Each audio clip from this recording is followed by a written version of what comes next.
Hello and welcome everyone to a new video on your channel Mr. Tech Tips. Before watching the video, don't forget to subscribe to our channel and don't forget also to like this video. In today's video, I will show you how to fix no sound in Apple Maps. To do this, you just need to go to settings, open your settings and scroll down until you find apps. Click on it and after that scroll down until you find your maps. As you can see here, this is maps. I click on it and after that you will scroll down a little bit until you find an option called spoken directions.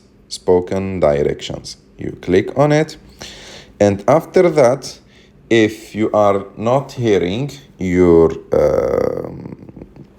the directions or the sound, first thing you need to be sure that all the three options here, the direction pause spoken audio and the direction wake device and the directions on radio are activated, three of them.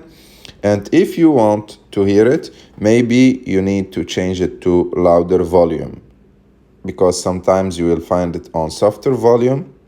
You just need to change it to normal volume. And even if you are not hearing it on normal volume, you need to change it to louder volume. And like that, you will hear the sound on your Apple Maps. I hope that you like this video. If you like this video, don't forget to subscribe to our channel, to like this video, and see you in the next one.